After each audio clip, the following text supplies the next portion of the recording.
이제 다 함께 묵도하심으로 6월 14일 주일 예배를 하나님께 드리겠습니다.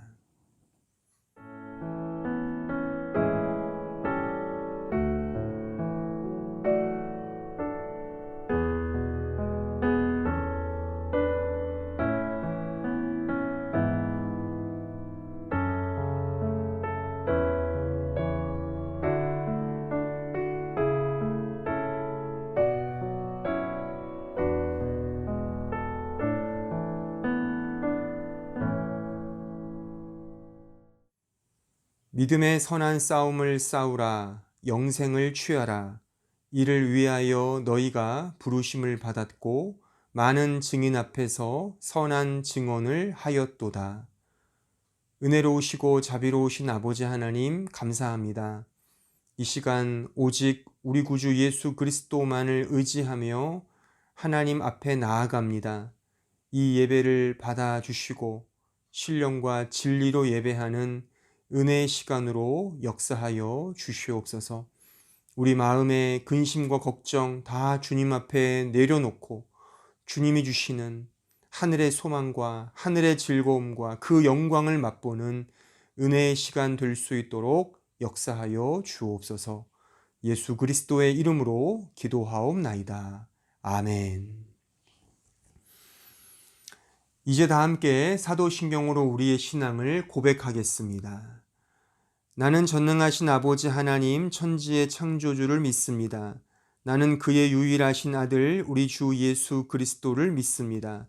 그는 성령으로 잉태되어 동정녀 마리아에게서 나시고 본디오 빌라도에게 고난을 받아 십자가에 못 박혀 죽으시고 장사된 지 사흘 만에 죽은 자 가운데서 다시 살아나셨으며 하늘에 오르시어 전능하신 아버지 하나님 우편에 앉아 계시다가 거기로부터 살아있는 자와 죽은 자를 심판하러 오십니다.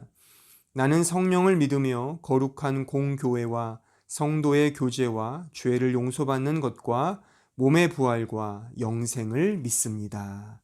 아멘. 다 함께 찬송가 46장 함께 찬송하시겠습니다.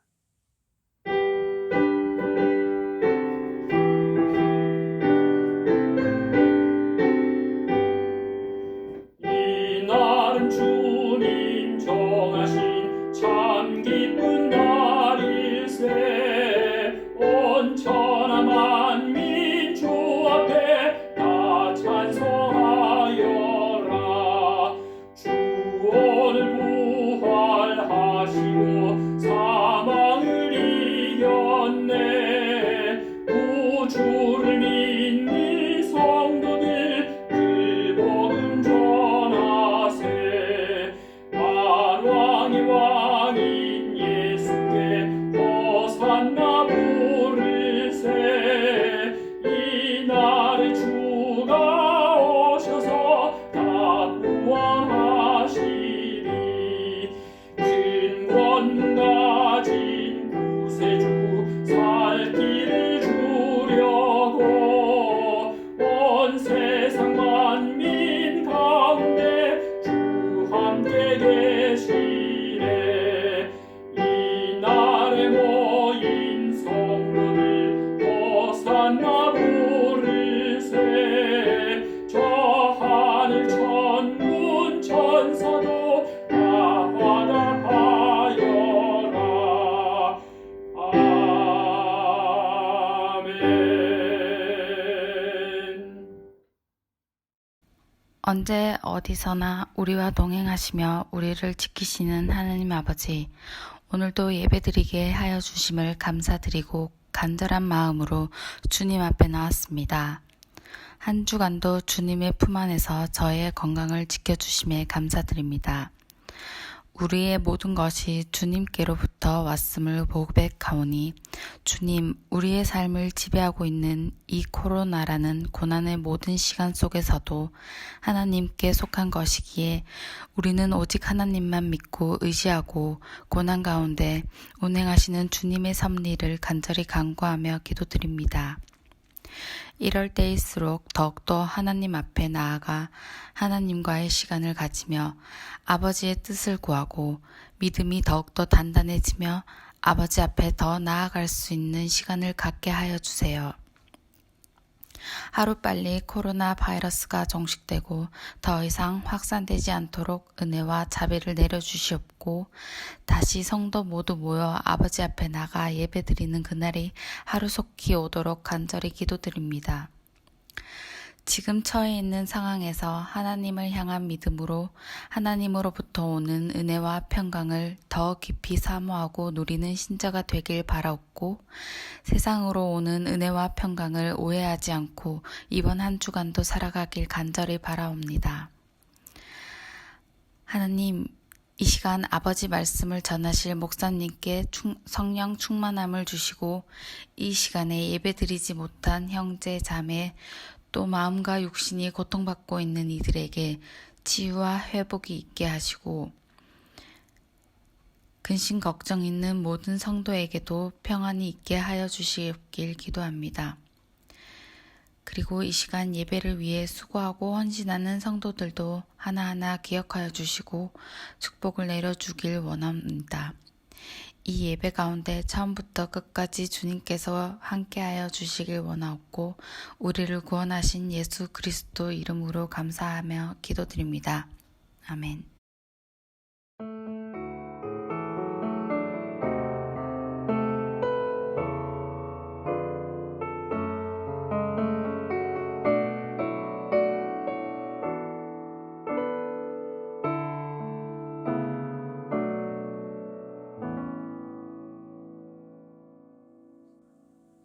오늘 우리에게 주시는 하나님의 말씀은 로마서 1장 8절로 12절입니다.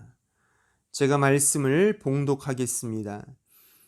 먼저 내가 예수 그리스도로 말미암아 너희 모든 사람에 관하여 내 하나님께 감사함은 너희 믿음이 온 세상에 전파됨이로다. 내가 그의 아들의 복음 안에서 내 심령으로 섬기는 하나님이 나의 증인이 되시거니와 항상 내 기도에 쉬지 않고 너희를 말하며 어떻게 하든지 이제 하나님 뜻 안에서 너희에게로 나아갈 좋은 길 얻기를 구하노라. 내가 너희 보기를 간절히 원하는 것은 어떤 신령한 은사를 너희에게 나누어 주어 너희를 견고하게 하려 함이니 이는 곧 내가 너희 가운데서 너희와 나의 믿음으로 말미암아 피차 안위함을 얻으려 함이라. 아멘.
오늘 저는 신령한 은사로 견고하게 하려 하심이라 라는 제목으로 로마서 강의 12번째 설교를 하고자 합니다.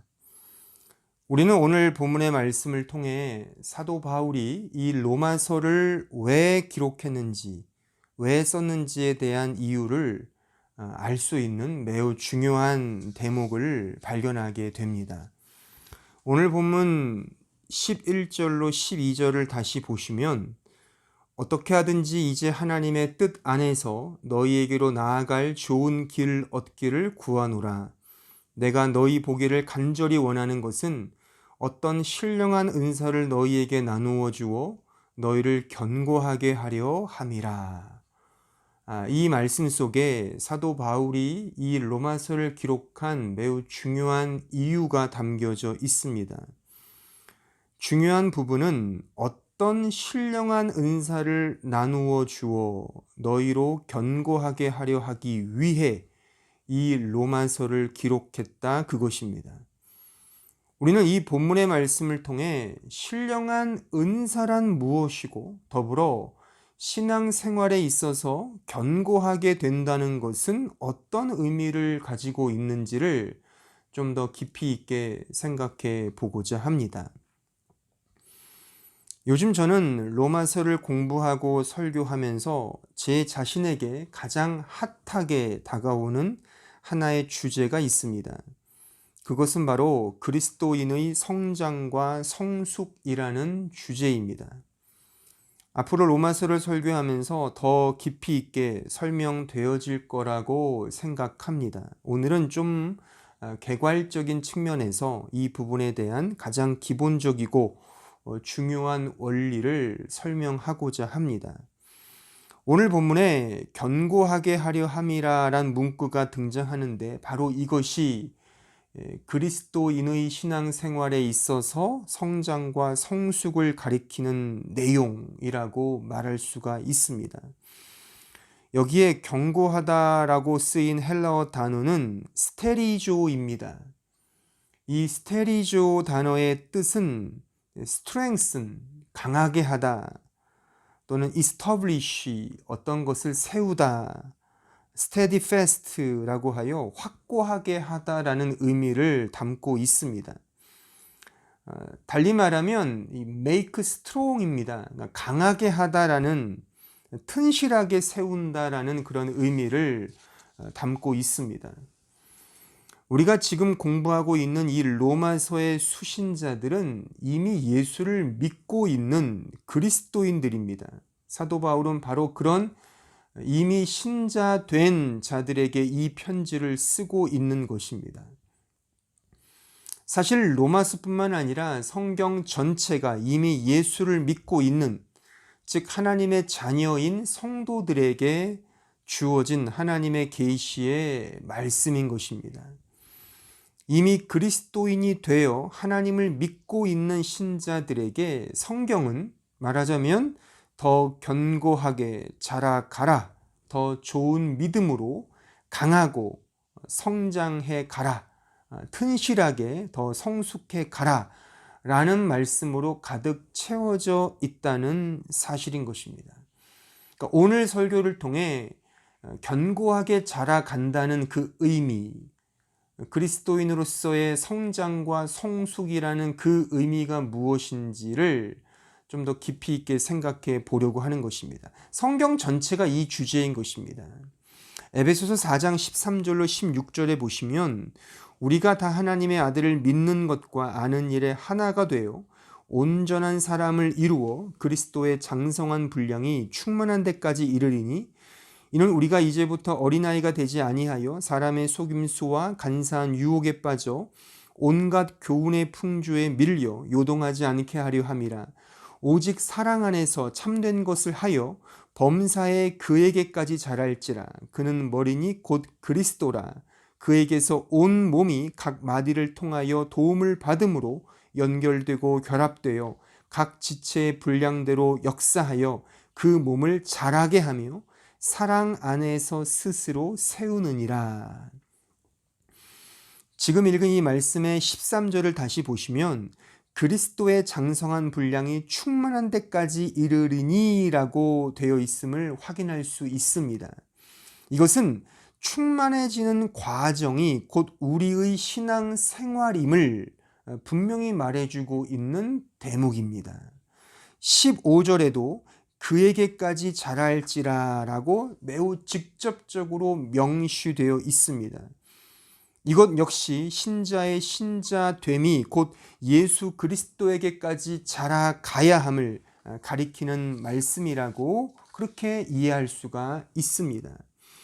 또한 갈라디아서 4장 19절로 20절에 보시면 나의 자녀들아 너희 속에 그리스도의 형상이 이루기까지 다시 너희를 위하여 해산하는 수고를 하노니 내가 이제라도 너희와 함께 있어 내 언성을 높이려 함은 너희에 대하여 의혹이 있음이라. 그러니까 우리 신자 속에 그리스도의 형상이 이루어져 간다는 사실을 바울은 해산하는 수고로 비유적으로 지금 설명하고 있습니다. 어미가 아이를 낳을 때 그 수고로움처럼 신자가 신자로 자라가고 성장해 가는 그 과정 역시 이러한 수고함의 과정임을 매우 비유적으로 지금 설명하고 있는 것입니다. 또한 고린도전서 9장 23절로 27절에 보시면 내가 복음을 위하여 모든 것을 행함은 복음에 참여하고자 함이라. 운동장에서 다름질하는 자들이 다 달릴지라도 오직 상을 받는 사람은 한 사람인 줄을 너희가 알지 못하느냐. 너희도 상을 받도록 이와 같이 다름질하라.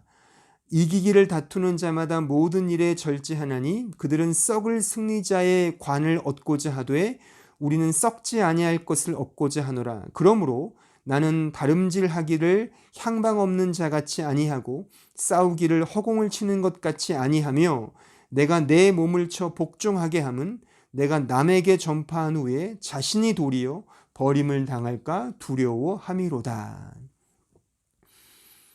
이 말씀 속에서 우리는 신앙생활이란 힘껏 달려가고 자신의 몸을 쳐 복종하게 하는 그런 치열한 싸움임을 알 수가 있습니다.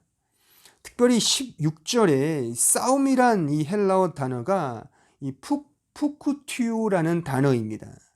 이 푸쿠티오란 단어는 fight라는 뜻인데, 그러니까 싸운다는 의미인데 권투 시합에서 서로 치고받고 싸우는 그것을 의미합니다. 그러니까 여러분들이 권투 시합을 한번 보셨다면 그 치열함을 생생히 우리는 목도하지 않습니까? 바로 그걸 의미한다 그겁니다. 그러니까 우리의 신앙생활 이렇듯 치열하게 싸워가는 그런 성장과 성숙, 그렇게 끊임없이 발전하고 전진해 나아가는 그런 과정임을 지금 이 말씀 속에서 우리에게 가르쳐주고 있는 것입니다. 조금 더 분명한 말씀을 좀 보자면 고린도전서 16장 13절에 보시면 깨어 믿음에 굳게 서서 남자답게 강건하라.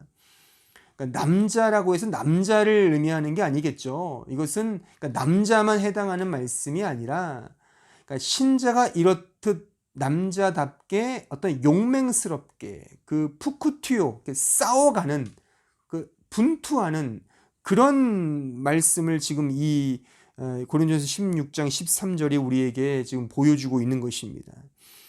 데살로니가전서 1장 3절에도 이런 말씀이 있습니다. 형제들아 우리가 너희를 위하여 항상 하나님께 감사할지니 이것이 당연함은 너희의 믿음이 더욱 자라고 너희가 다 각기 서로 사랑함이 풍성함이니. 보십시오. 너희의 믿음이 더욱 자라고 라고 되어 있습니다. 그러니까 풍성하게 자라간다라는 그런 의미인 것입니다. 그러니까 이건 역시 신자의 믿음이 계속해서 자라가고 더욱 풍성해져 가야 함을 가르치고 있는 그런 말씀입니다. 디모데전서 6장 12절에 보시면 믿음의 선한 싸움을 싸우라 영생을 취하라 이를 위하여 내가 부르심을 받았고 많은 증인 앞에서 선한 증언을 하였도다. 그러니까 신자는 믿음으로 선한 싸움을 싸워 가야 한다는 것입니다. 그러니까 푸쿠티오겠죠. 끊임없이 이 복서들처럼 싸우고 분투하고 막 피투성에 되도록 열렬하게 경주하는, 다름박질하는, 그것이 우리의 신앙 생활이다라고 하는 사실을 바로 이 구절들이, 지금 제가 계속 인용한 이 말씀들이 우리에게 분명하게 가르쳐 주고 있습니다. 얼마나 더 인용해야 할까요? 그러니까 인용하다가 아마 시간이 다 갈 것입니다. 성경은 이렇듯 신자가 신령한 은사를 가지고 스테리조, 계속해서 성장하고 성숙해서 make strong, 더 강해져 가야 하는, 그래서 푸쿠투요 해야 하는, 싸워야 하는 그런 신앙 생활임을 지금 우리에게 강조하여 가르쳐 주고 있습니다. 따라서 신자의 신앙 생활은 정체되거나 성장과 성숙이 멈추면 그 신앙 생활은 건강한 신앙 생활이 아닌 것입니다. 진정한 신자의 신앙 생활은 끊임없이 성장하고 성숙되어 가고 계속해서 발전하고 자라가야 한다는 것임을 우리는 꼭 명심해야 하는 것입니다. 히브리서 5장 12절로 14절에 보시면 때가 오래되었으므로 너희가 마땅히 선생이 되었을 터인데 너희가 다시 하나님의 말씀의 초보에 대하여 누구에게서 가르침을 받아야 할 처지이니 단단한 음식은 못 먹고 젖이나 먹어야 할 자가 되었도다. 이는 젖을 먹는 자마다 어린아이니 의의 말씀을 경험하지 못한 자요. 단단한 음식은 장성한 자의 것이니 그들은 지각을 사용함으로 연단을 받아 선악을 분별하는 자들이니라. 신자의 신앙생활은 마치 어린아이가 점점 자라가는 것과 방불합니다. 처음에 아이는 젖과 부드러운 이유식만 먹습니다. 하지만 점점 나이가 들고 장성하면서 이제 좀 더 단단한 음식을 먹을 수 있게 되는 것입니다. 그것이 어른으로 성장해가는 과정인 것이죠. 그러니까 이런 것처럼 우리의 신앙생활도 계속 자라가서 처음에는 젖을 먹고 이유식을 먹고 그 다음에 점점점 밥을 먹고 단단한 음식을 먹는 것처럼 신앙도 자라가야 한다는 것을 의미합니다. 만약 나이가 30대인데도 불구하고 여전히 젖과 이유식만 먹는다면 어떨까요?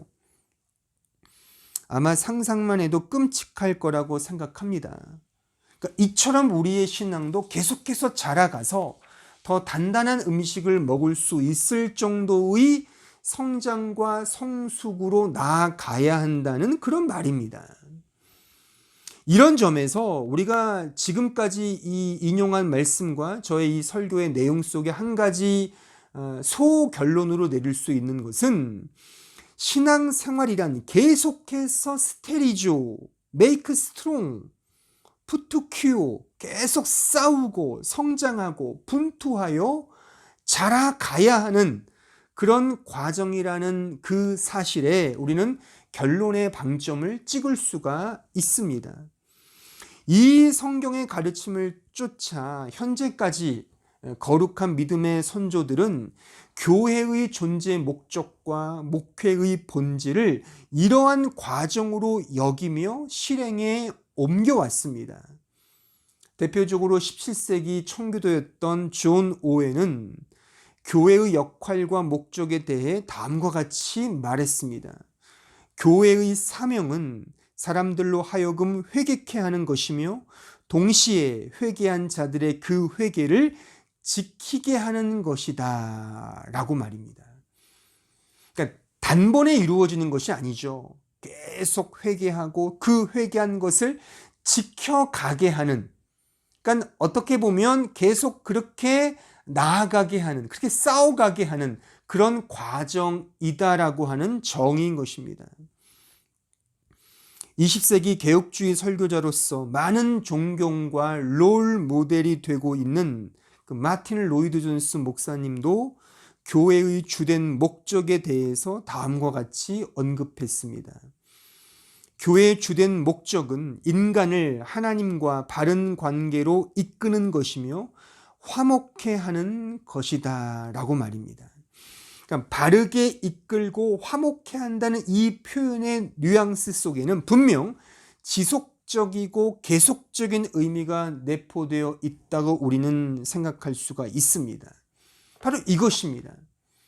계속해서 성장하고 성숙되어서 오늘 본문 속에서 사도 바울이 로마에 있는 교인들에게 이 편지를 쓴 목적, 신령한 은사를 나누어 주어서 더 견고하게 하기 위한 그 목적, 그것이 바로 교회의 목적이며 이 목회의 본질이며 또 우리의 신앙생활에 있어서 매우 중요한 어떤 내용이고 그 가치이며 목표이며 목적이라고 하는 사실인 것입니다.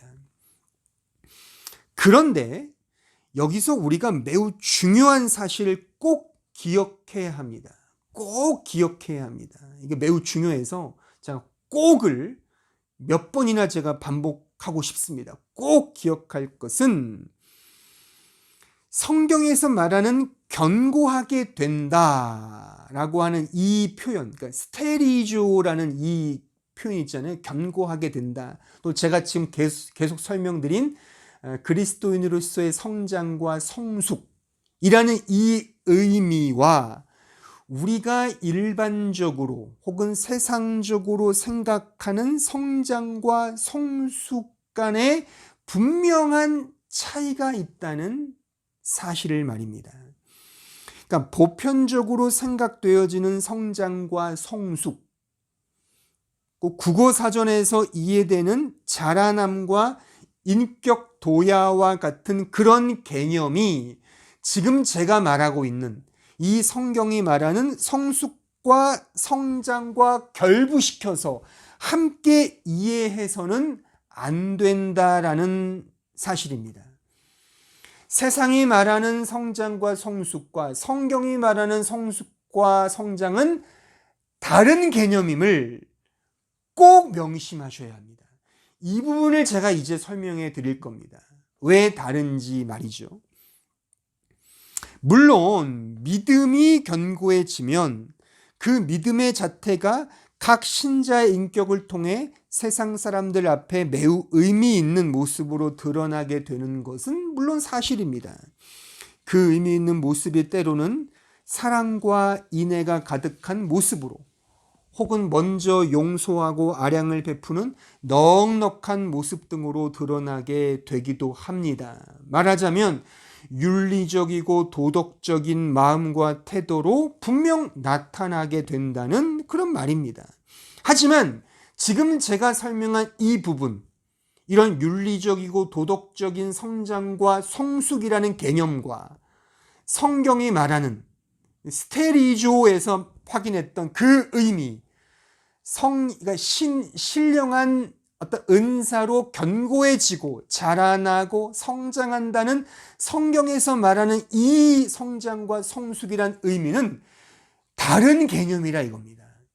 함께 혼재하거나 혼동해서는 곤란하다. 이 부분을 꼭 명심하셔야 합니다.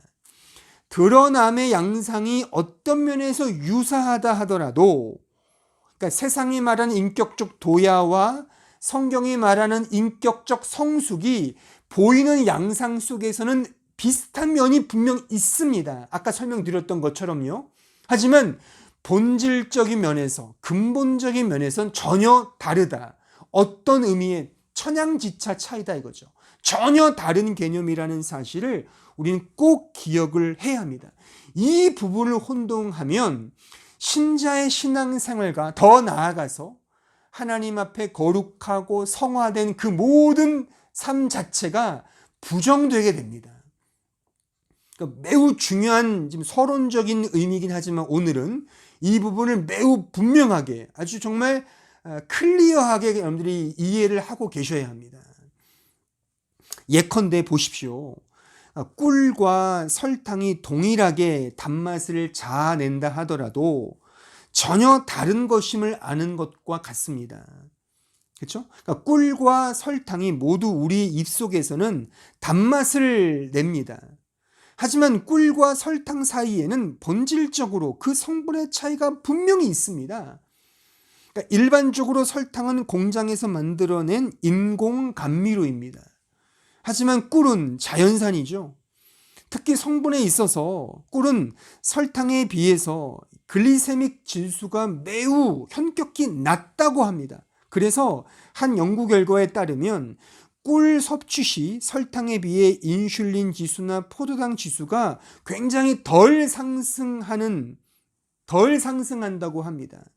또한 플라스마 글루코제라는 그 지수가 매우 낮게 나타나서 이런 당뇨병 환자들에게도 덜 위험한, 심지어 정기적으로 이 꿀을 섭취하면 오히려 더 건강에 효과적이라는 그런 연구 보고가 있기도 합니다.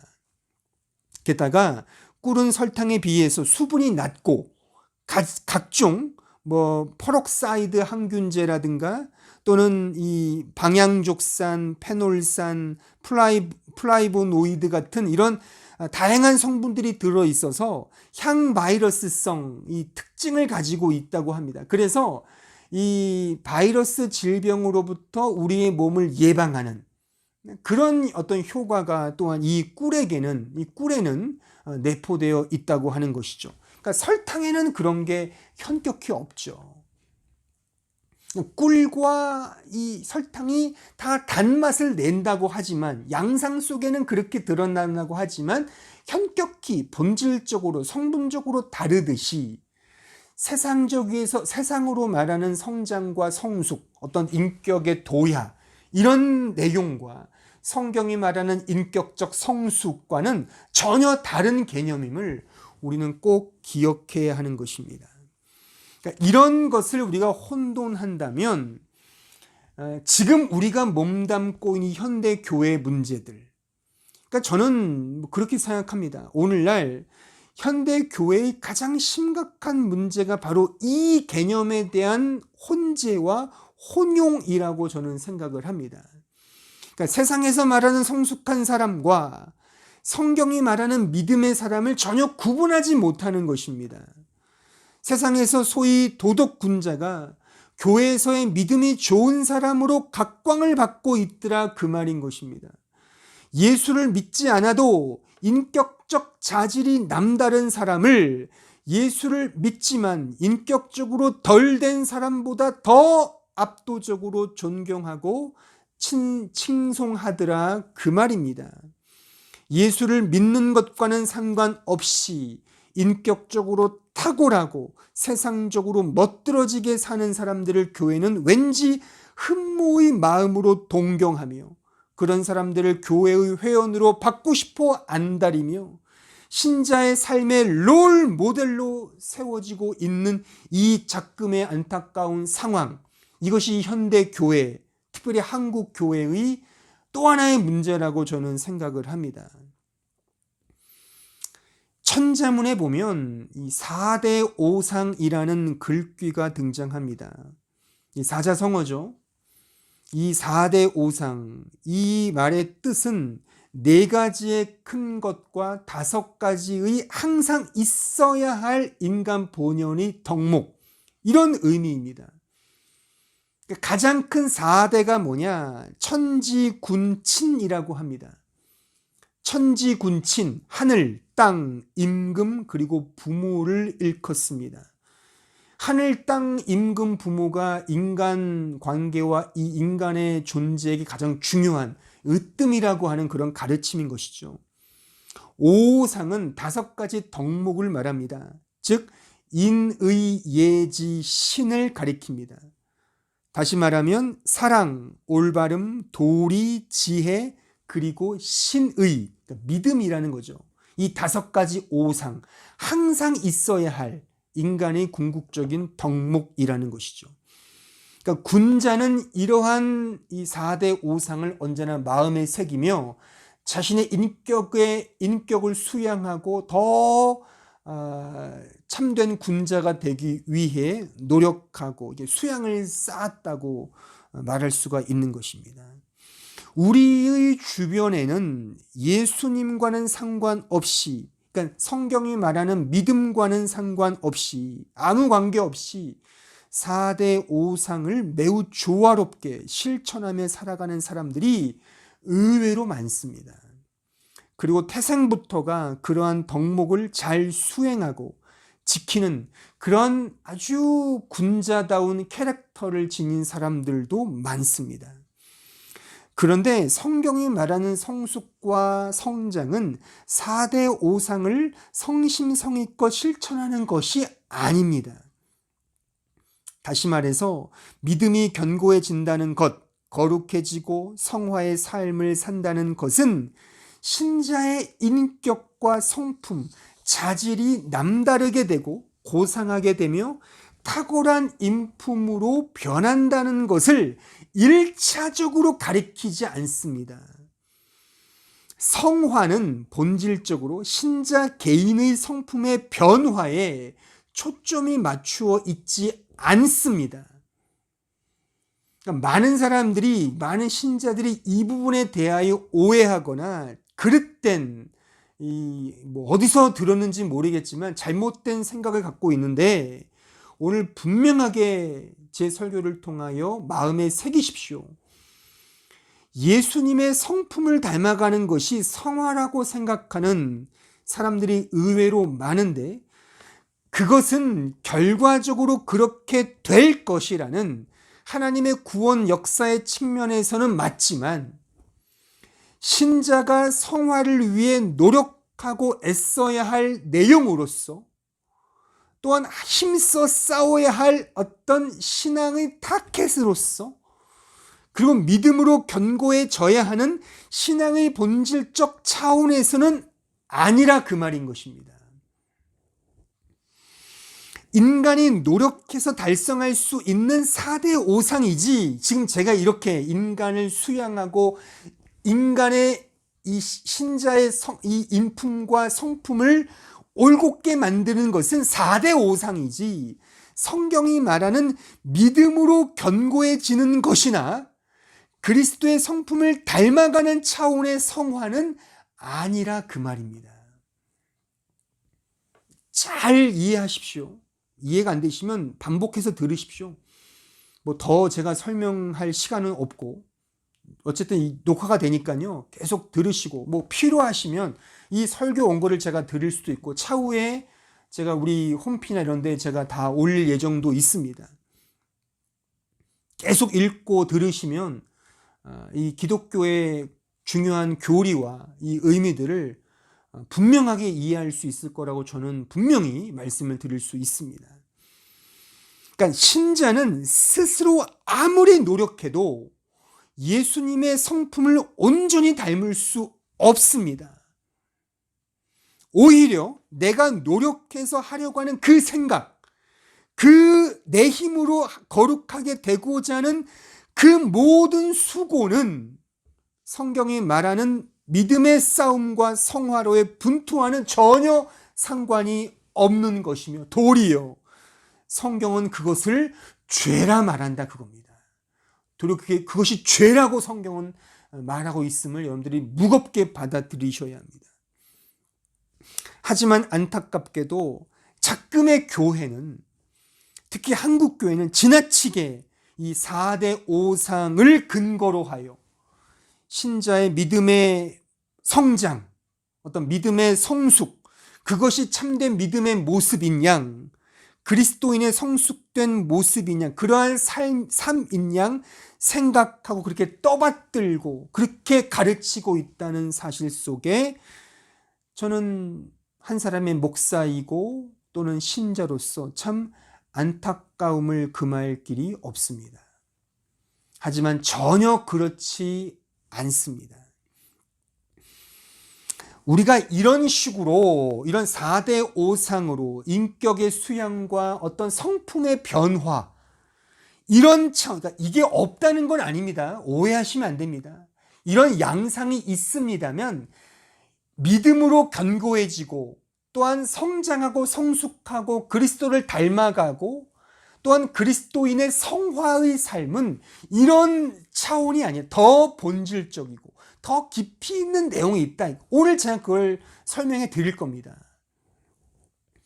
근데 우리가 이런 식으로 오해하는 이유는 그러니까 성경이 말하는 믿음으로 견고해진다는 것이 무슨 의미인지를 전혀 모르기 때문입니다. 달리 말하면 오늘 본문에 등장하고 있는 견고해지게 하는 이 신령한 은사, 그러니까 사도 바울이 신령한 은사를 나누어 주어 너희를 견고하게 하겠다, 너희를 make strong하게 하겠다, 그 신령한 은사의 개념이 뭔지를 잘 모르기 때문에 그래서 가지는 오해가 크다고 저는 생각을 합니다.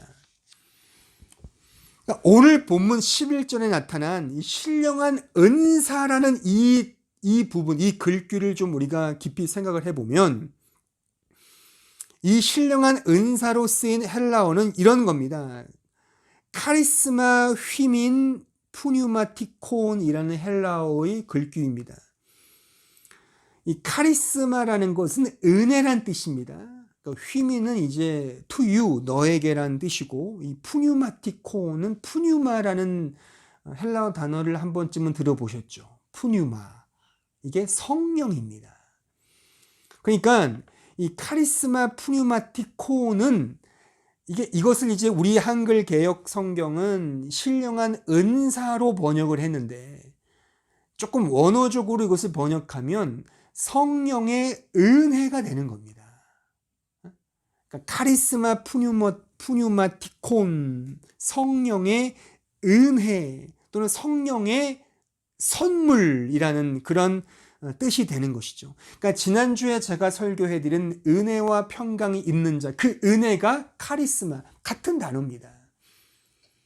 그러니까 성령의 은혜라는 이 뜻, 그러니까 성령의 은혜를 나누어 주어 너희를 견고하게 하겠다, 너희를 성장시키겠다, 너희를 더 강하게, 더 믿음에 굳건하게 세울 것이다 라고 하는 그런 의미인 것입니다.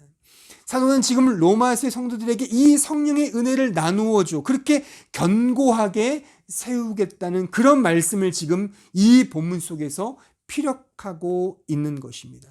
그렇다면 지금 여기서 쓰인 카리스마 푸뉴마티콘은 무엇을 뜻하겠습니까?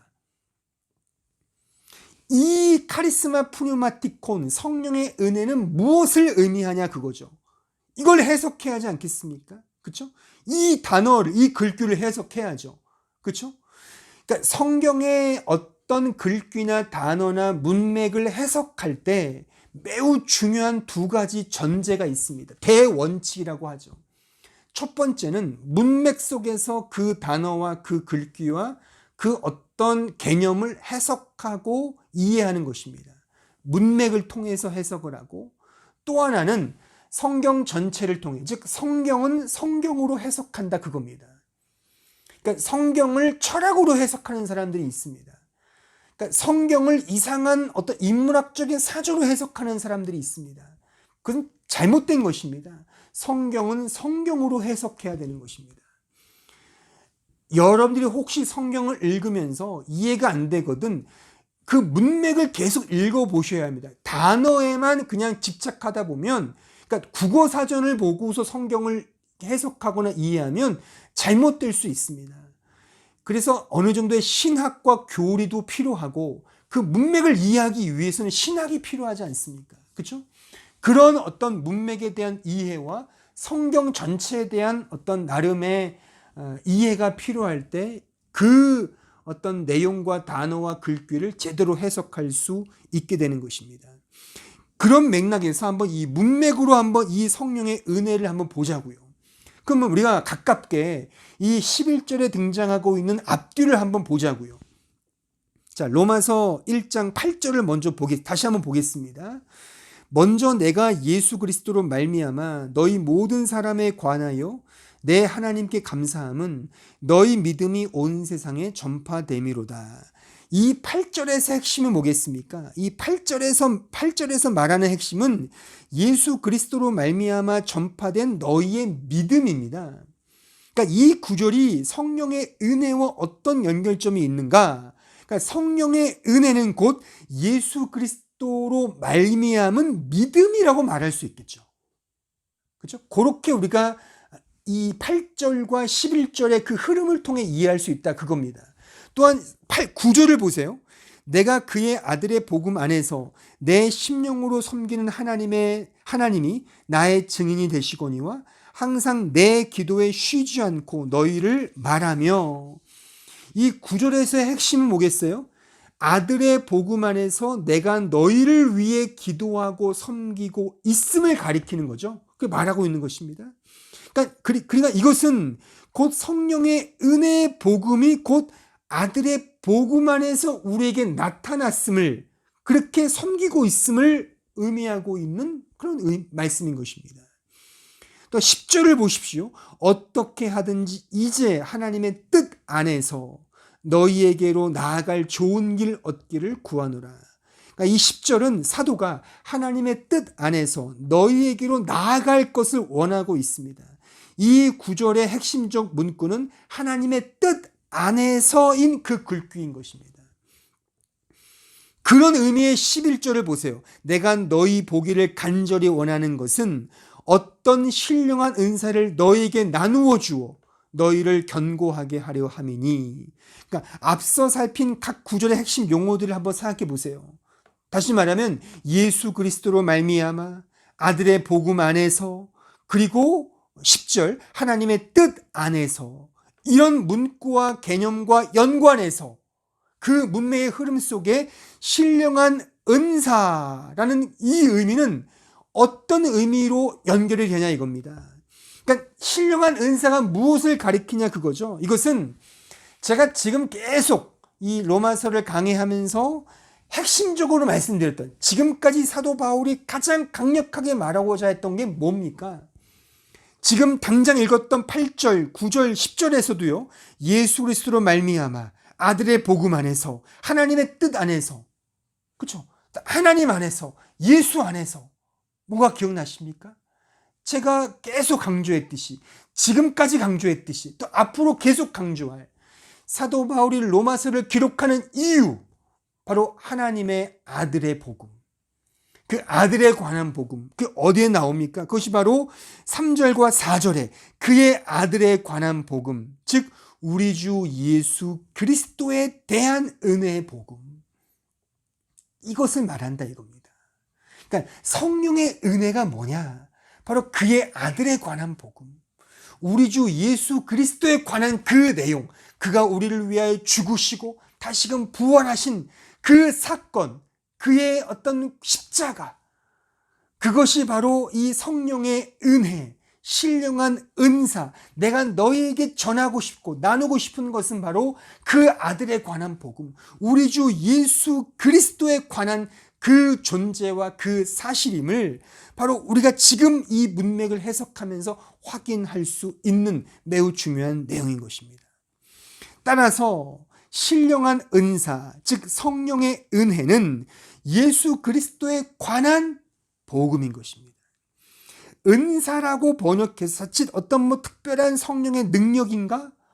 혹은 교회 사역에서 나타나는 어떤 탁월한 이적과 기적인가라고 오해할 수 있을 법한데, 이 카리스마는 은혜이며 하나님의 선물입니다. 은사라는 말도 사실 맞습니다만, 이게 이상하게 치유의 은사, 무슨 신유의 은사, 귀신 보는 은사, 이런 너무 은사라는 말을 이렇게 오용한 나머지, 잘못 이해한 나머지 이렇게 좀 그릇되게 해석하고 받아들이는 경우가 좀 많은 것 같습니다. 그러니까 지금 제가 설명한 것이 분명합니다. 그러니까 예수 그리스도에 관한 복음이다, 그렇게 이해하시면 분명합니다. 또한 이러한 사실을 오늘 본문의 문맥만이 아니라 아까 제가 두 번째 대원칙으로 말씀드렸던 성경 전체 틀 속에서 한번 생각해 보자고요. 그러니까 성경 전체가 말하는 성령의 은혜가 무엇을 의미하는가? 자, 요한복음 14장 26절을 보십시오. 보혜사 곧 아버지께서 내 이름으로 보내실 성령, 그가 너에게 모든 것을 가르치고 내가 너에게 말한 모든 것을 생각나게 하리라. 그러니까 보혜사는 성령을 가리킵니다. 그러니까 성령이 오시면 그가 내가 너에게 말한 모든 것을 알게 하신다라고 지금 말씀하고 있는 겁니다. 그러니까 성령은 곧 예수 그리스도를 알게 하시는 일을 행하십니다. 이것이 카리스마 푸뉴마티콘이라 그겁니다. 그러니까 성령의 은혜가 뭐냐?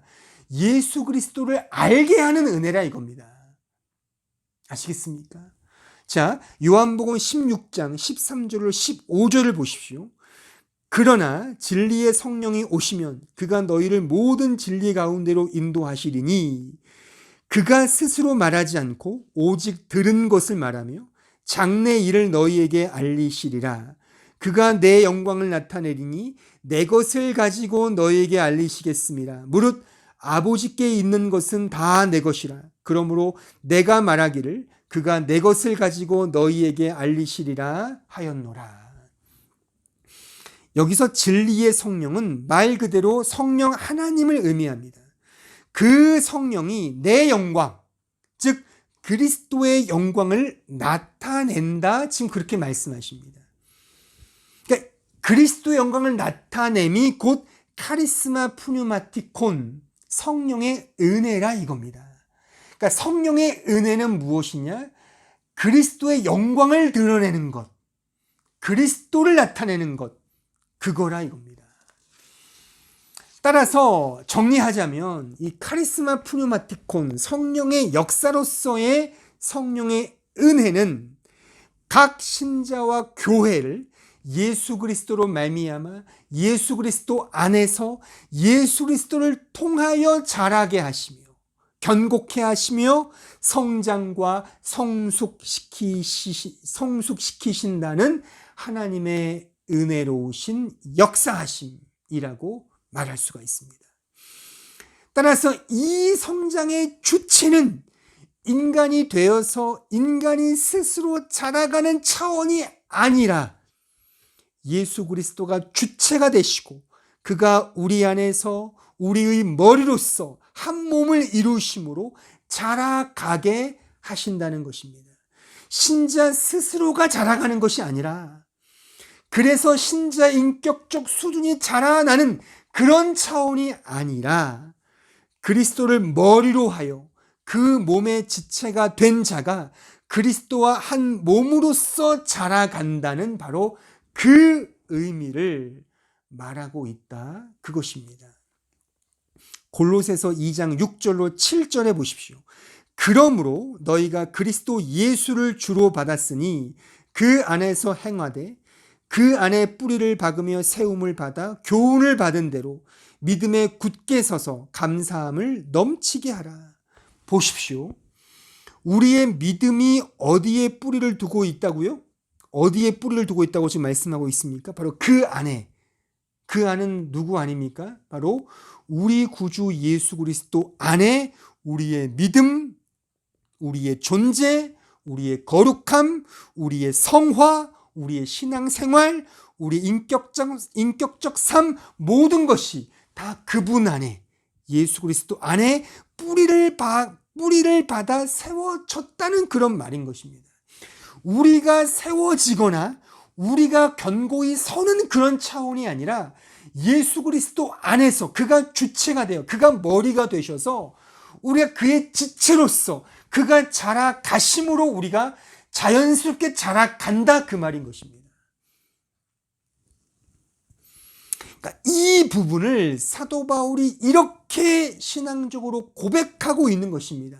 그 유명한 갈라디아서 2장 20절인 것이죠. 내가 그리스도와 함께 십자가에 못 박혔나니 그런즉 이제는 내가 사는 것이 아니요 오직 내 안에 그리스도께 사시는 것이라.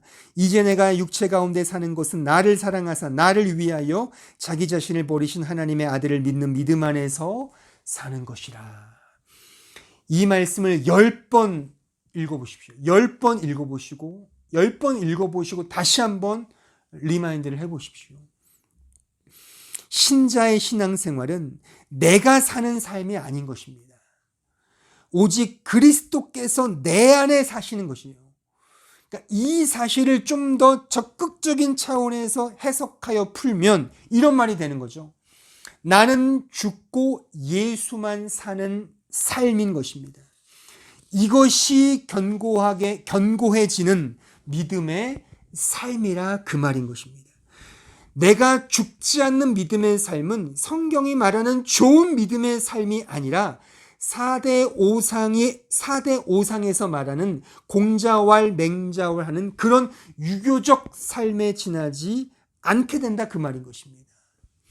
그러므로 신령한 은사로 견고하게 하심이란 그 의미는 신자인 우리가 강해진다는 것이 아니라 예수 그리스도를 믿는 그 믿음이 강해진다는 것입니다.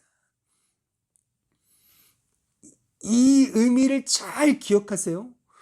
내가 강해지는 것이 아니라 예수를 믿는 믿음이 강해지는 것입니다. 또한 그 주체도 그리스도 예수인 것이죠. 왜? 거기에 내가 뿌리를 받고 있기 때문인 것이죠. 그러니까 내가 잘하거나 내가 성숙해지거나 내가 이렇게 뭔가 이 믿음이 이렇게 뭔가 세져서 그 성품과 인품이 남달라진다든가 그런 차원이 본질적으로 아니고, 그리스도를 믿는 그 믿음, 나는 죽고 그리스도만 사는 그런 믿음의 삶이 견고해지는 믿음의 삶이다, 그것입니다. 자, 빌립보서 4장 13절을 보십시오. 내게 능력 주시는 자 안에서 내가 모든 것을 할 수 있느니라.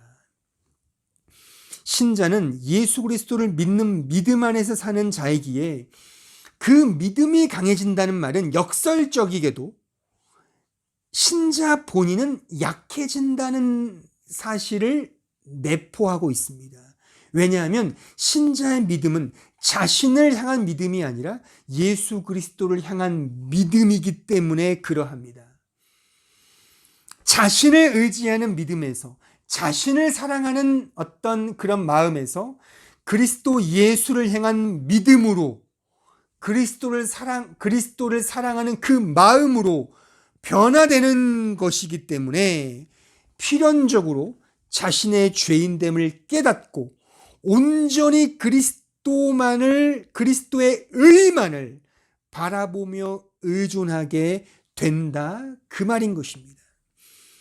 고린도후서 4장 7절로 11절에 지금 제가 설명한 사실을 매우 아주 좋은 비유로 사도가 이렇게 설명하고 있습니다. 우리가 이 보배를 질그릇에 가졌으니 이는 심히 큰 능력은 하나님께 있고 우리에게 있지 아니함을 알게 하려 함이라.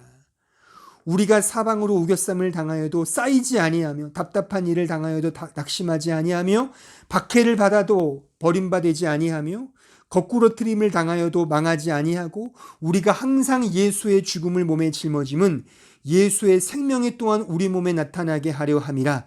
우리 살아있는 자가 항상 예수를 위하여 죽음에 넘겨짐은 예수의 생명이 또한 우리 죽을 육체에 나타나게 하려 함이라. 보십시오. 나는 질그릇에 불과하고 오직 그리스도만이 보배임을 지금 고백하고 있지 않습니까? 신앙상의 능력은 나에게 있지 않고 신자에게 있지 않고 오직 하나님에게만 있다, 그 말인 것입니다. 나의 약함을 끊임없이 알고 고백하며 동시에 하나님의 능력과 그의 은혜, 그리스도만을 바라보며 믿음으로 인정하며 신뢰하는 그 믿음의 여정이 곧 신자의 성화이고, 그러한 은혜가 더 깊어지고 채워지고 강해지는 것이 바로 신령한 은사로 견고해지는 거라, 그 뜻인 것입니다. 따라서 성령의 은혜는 예수 그리스도를 알게 하시고 그를 믿게 하시며 그 안에서 살게 하시는 하나님의 은혜로운 역사하심이며, 동시에 나의 연약함을 알게 하시고 항상 깨지기 쉬운 질그릇임을 깨달아 나를 의지하지 않고 그리스도만을 바라보며 의지하게 하는 그 믿음의 역사하심이다. 이것이 바로 성령의 은혜로 견고해지는 그 의미의 뜻이다라고 말할 수가 있습니다. 이러한 자기 깨어짐과 하나님을 향한 온전한 의존감은 신자로 하여금 필연적으로 성령의 열매를 맺게 하십니다. 그 성령의 열매를 우리는 갈라디아서 5장에서 이렇게 늘 발견합니다. 갈라디아서 5장 22절로 23절에 보십시오. 오직 성령의 열매는 사랑과 희락과 화평과 오래 참음과 자비와 양선과 충성과 온유와 절제니 이 같은 것을 금지할 법이 없느니라. 이 말씀에서 우리가 꼭 기억할 것은 성령의 열매는 신자인 내가 맺는 것도 맺어가는 것도 아닙니다. 이 열매를 맺는 주체는 성령이십니다. 성령께서 예수 그리스도로 말미암아 주권적으로 우리 안에 이 열매를 맺게 하시는 것입니다. 그러니까 잘 생각해 보십시오. 우리가 사랑하자고 구호를 외친다고 사랑하게 됩니까? 기뻐, 너무 즐거우라고 그렇게 마음 먹는다고 기뻐하게 되느냐 말입니다. 착하게 살자고 아무리 결심하고 다짐한들 진정 온유하고 착하게 살게 되느냐 그 말입니다. 그러니까 세상의 보편적 덕목조차도 그러한데 성경이 말하는 성령의 열매로서의 이 내용들이 인간의 노력으로 어떻게 맺어지게 되느냐 그 말입니다. 한번 잘 생각해 보시오. 말한다고 그렇게 됩니까? 노력한다고 정말 왼수를 사랑하게 됩니까? 되면 한번 저한테 찾아와 보십시오. 메일을 보내시든가. 그렇게 되는 문제가 아닌 것입니다. 그러니까 내가 할 수가 없는 문제인 것이죠. 최근에 저는 한 지인의 이 페이스북을 좀 검색하면서 이혜인 수녀님의 한 편의 시를 우연히 읽게 되었습니다. 그 시 제목이 이렇습니다. 나를 키우는 말이라는 제목의 시였습니다. 그러니까 짧은 시이기 때문에 제가 한번 읊어보겠습니다. 나를 키우는 말, 행복하다고 말하는 동안은 나도 정말 행복해서 마음에 맑은 샘이 흐르고 고맙다고 말하는 동안은 고마운 마음이 새로이 솟아올라 내 마음도 더욱 순해지고 아름답다고 말하는 동안은 나도 잠시 아름다운 사람이 되어 마음 한 자락이 환해지고 좋은 말이 나를 키우는 걸 나는 말하면서 다시 알지. 이런 시입니다. 이혜인 수녀의 시를 읽고 있노라면 은은하면서도 부드러운 하지만 교훈적 회초리를 항상 속내에 감추고 있다는 생각을 지울 수가 없습니다. 이런 점에서 저는 이혜인 수녀의 그 시를 한때 감수성이 별로 없음에도 불구하고 찾아서 읽기까지 했습니다. 특히 이분의 마지막 기도란 시는 신앙인이라면 누구나 한 번쯤은 꼭 읽고 자신을 깊이 성찰해야 한다고 생각할 정도의 매우 귀한 메시지를 담고 있는 시라고 생각합니다. 지금 제가 읊어드린 이 나를 키우는 말이란 시에서 이혜인 이 수녀는 분명 강팍하고 살벌한 이 현대 사회를 향해 하나의 귀한 메시지를 던지고 있다고 생각합니다. 그 누구도 남을 배려하거나 이해하기보다 자신의 이기적 탐욕에 따라 살아가는 인간 군상들을 향해 내가 먼저 행복하다 말하고 먼저 고맙다고 말하며 먼저 아름답다고 말할 때 가지게 되는 그런 행복한 마음, 고마운 진심, 그리고 아름다운 기쁨이 사무치게 될 수 있다는 정말 그녀다운 그런 메시지라 할 만한 시인 것입니다. 또한 신자로서 생각해 보면 믿는 자가 먼저 사랑한다 말하고 베풀며 먼저 희생하며 먼저 용서한다 그렇게 이야기한다면 또 그렇게 실천한다면 정내미가 뚝 떨어지는 이 세상이라 하더라도 한 줄기 따스한 빛이 스며들지 않을까 하는 그런 소망 어린 생각을 하게 만드는 그런 아름다운 시임에 틀림없습니다. 그런데 말입니다. 오늘 우리가 살피고 있는 이 설교의 주제 속에서 한번 곰곰이 따져보자고요. 진정 말을 그렇게 한다고 해서 그렇게 되는가 그 말입니다. 행복하다고 말한다고 행복해지고 고맙다 말하면 고마움이 사무치게 되며 아름답다 말하면 진정 아름다워지느냐 그 말인 것입니다. 그러니까 진정으로 말이죠. 물론 연습하는 차원에서도 백보 인정합니다. 정말 인정하지만 그런 차원이 아니라 언제나 우리 안에 그런 욕망이라는 게 있지 않습니까? 이기심이라는 게 있지 않습니까? 사랑한다, 용서한다 하면서 또한 나는 너조차도 사랑한다 말할 수 있는 그런 멋진 놈이야. 나는 그 정도의 의로운 존재야. 그렇게 아주 넉넉한 존재야를 또한 폼을 잡으면서 그런 사랑과 용서를 행하지 않습니까?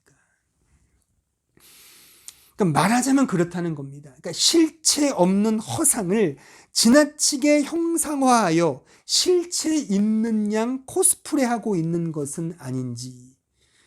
물론 이 시인의 마음과 뜻은 분명 알겠지만 그것이 신앙적으로 신학적으로 또한 성경의 원리 속에 얼마나 부합되고 구체적이고 실제적으로 현상화될 수 있는지에 대해서는 매우 의구심을 품지 않을 수 없는 것입니다. 인간 아담은 선악과를 먹고 자신이 하나님과 같이 되고자 했습니다. 선악을 구분짓는 기준은 오직 하나님 한 분뿐이십니다. 창조주 하나님만이 선악의 기준이며 중심입니다. 그런데 인간이 그 선악의 기준이 되고 싶어 했던 것입니다. 그것이 죄라 그 말인 것입니다. 피조물인 인간이 창조주 하나님을 떠나 자기 마음대로 살고 싶어 한 것이 바로 죄인 것입니다. 선악과를 먹고 무엇이 선이고 무엇이 악인지를 알게 된 것이 말하자면 죄라 그것입니다. 하나님의 뜻, 하나님의 판단, 하나님의 말씀의 기준을 두고 사는 것이 아니라 자기 소견에 옳은 대로 살고자 한 그것이 선악과를 먹은 인간의 죄인 것입니다. 내가 나에게 말해서 나를 키울 수 있다. 내가 나를 훈련시켜서 성장시킬 수 있다. 내가 나를 노력시켜서 성숙시킬 수 있다는 것. 말하자면 이 모든 것들이 다 타락한 인간의 죄된 본성이라 그 말인 것입니다. 자기화된 인간은 결국 선과 악, 공의와 불의, 진리와 거짓 등을 헤아리고 판명하는 것처럼 보이지만 실상은 그렇지 않죠. 그 모든 것을 자기 중심적으로 이해하고 결정하는 것입니다. 그러니까 선과 악의 의미는 인간에게 없습니다. 자기에게 이로우면 악도 선이 되는 것이고 불의도 공정이 된다 그것입니다. 왜요? 우리의 이익을 위해서 내가 중심이기 때문에 그런 것입니다. 그래서 하나님 없이 자기화된 신앙의 그 어떤 모양이라도 결국 다 죄라 그 말인 것입니다. 교회를 오래 다니고 신앙생활을 통해 이런저런 신령한 경험과 탁월한 인격으로 살았다 하더라도 그 모든 것이 우리 주 예수 그리스도로 말미암은 믿음이 아니라면 그것은 도리어 하나님 앞에 죄가 되는 것입니다.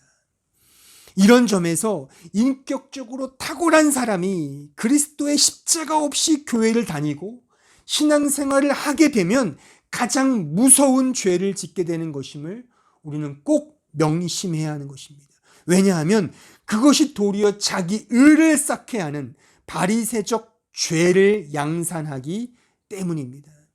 주님께서 욕설을 마다하지 아니하시고 서슴없이 독사의 새끼들아라고 욕을 해대신 그 주된 부류가 누구입니까?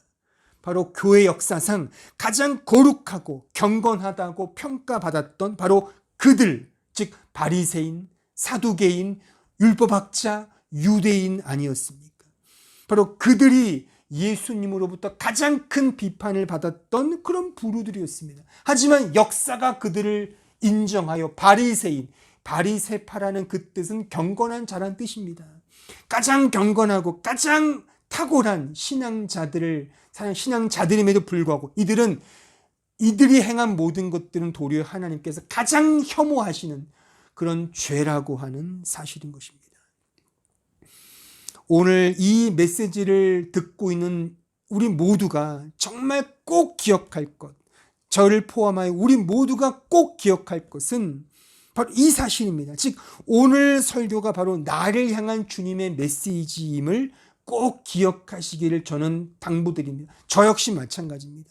다른 누군가를 향해 어떤 아무개는 꼭 들어야 하는데 라고 제발 생각하지 마시고, 우리 자신이 하나님 없이 신앙생활을 영위하고 있지는 않은가, 그리스도 없이 나의 인격과 자질을 더 경건하고 거룩하게 만들려고 노력하고 있지는 않은가, 주님 없이 나의 자랑과 영광을 위하여 교회 생활 및 직분자로서의 사역을 감당하려고 하지는 않았는지, 이 사실을 우리는 겸손하게 나 자신을 돌이켜보면서 곱씹어 보아야 하는 것입니다.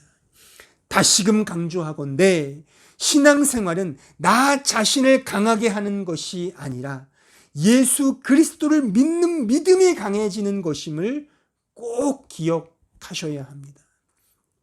결론입니다. 사랑하는 성도 여러분, 오늘 배운 내용과 같이 예수 그리스도를 믿는 믿음임을 꼭 기억하셔야 합니다. 그 믿음은 필연적으로 나 자신의 존재를 꺾고 나 자신을 부인하며 회개하게 하는 삶임을 또한 명심하셔야 합니다.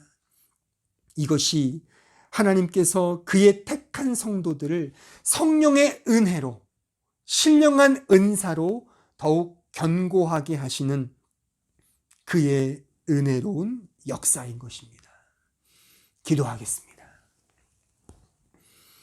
말씀을 생각하시면서 우리는 과연 이 성령의 은혜를 따라 더 우리 주 예수 그리스도를 믿는 믿음으로 더 견고해지고 있는지, 아니면 나의 자랑과 나의 영광과 나의 노력과 나의 수고와 나의 신앙심과 이런 나를 들먹거리는 그런 차원에서의 신앙생활, 교회생활, 이런 것들을 하고 있지는 않은지, 나 자신을 다시금 돌아보면서 오직 예수 그리스도를 믿는 믿음입니다.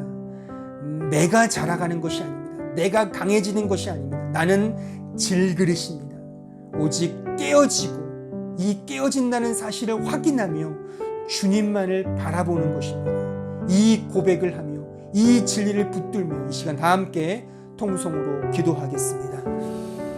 은혜로우시고 자비하신 주님, 저희들을 불쌍히 여겨주시고 우리가 과연 어떠한 믿음을 갖고 생활하고 있습니까? 인간적인 믿음은 아닙니까?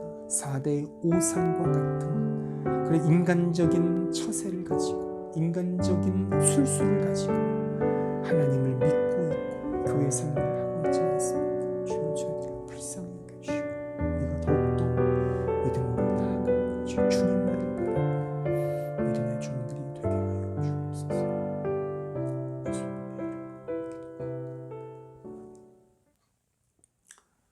다 함께 찬송가 302장 함께 찬송하시겠습니다.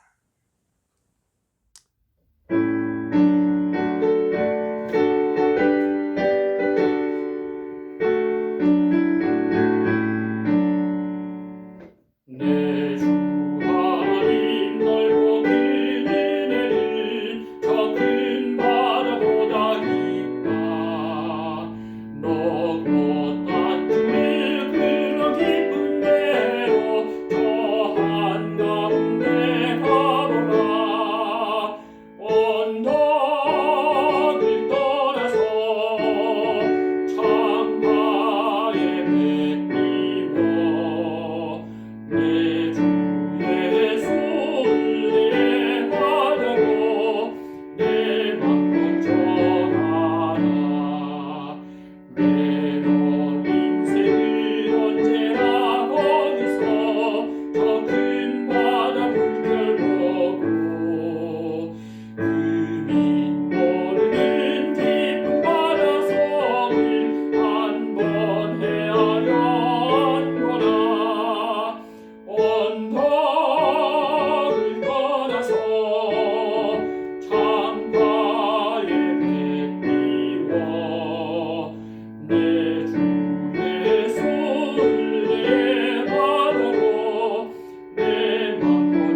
다 함께 기도하겠습니다. 우리 구주 예수 그리스도의 은혜와 하나님 아버지의 그 크신 사랑과 성령 하나님의 교통하심이 우리 구주 예수 그리스도를 믿는 그 믿음 안에서 견고하며 강하며 더 열망하길 원하는 주의 백성들 머리 위에 이제로부터 영원토록 함께 있을지어다. 아멘.